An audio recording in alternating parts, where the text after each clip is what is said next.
अंजली दमानी यांच्या निशाण्यावर अजित पवारांविरोधात अमित शहा यांच्याकडे तक्रार करणार।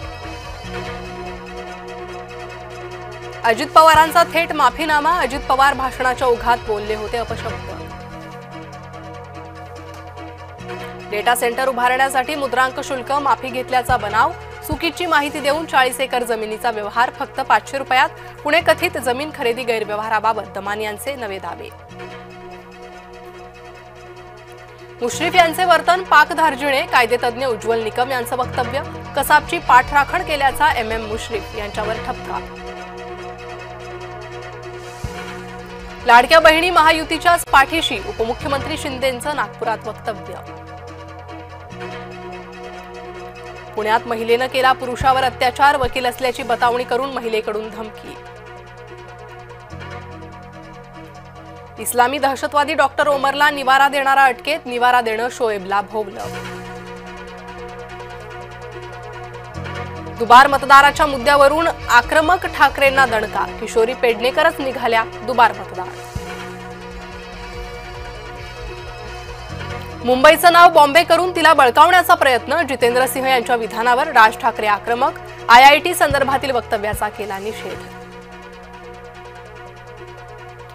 मुंबई नामांतराचं कर्तृत्व भाजपाचं, राज ठाकरेंचे आरोप हे फक्त फ्रीस्टाईल, भाजपा प्रवक्ता नवनाथ बन यांचा ठाकरेंना टोला।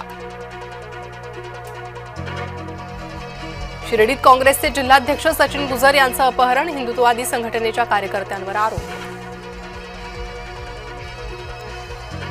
समता परिषदेला हवाय, महात्मा फुले यांच्या पुण्यातील घराचा ताबा, बाबा आढाव यांच्या हमाल पंचायतीकडून समता परिषदेच्या मागणीला विरोध। उद्धव ठाकरे सेक्युलर झालेत, MIMनं ठाकरेंना दिलं सेक्युलर झाल्याचं प्रमाणपत्र। नातेसंबंध बिघडले म्हणजे बलात्कार होत नाही, सर्वोच्च न्यायालयाकडून स्पष्ट। चांदवडमध्ये ग्रामपंचायत कर्मचाऱ्याची 2 मुलांसह आत्महत्या, विहिरीत उडी घेत संपवलं आयुष्य। गांजा तस्करीत भाजप युवा मोर्चाच्या अध्यक्षाला अटक, नागपूरच्या काटोलमधून 6 जण अटकेत, वैभव काळे असं भाजप युवा मोर्चाच्या अध्यक्षाचं नाव। मद्यधुंद तरुणीचा भर रस्त्यात धिंगाणा, कराड पाटण मार्गावर वाहनं अडवली।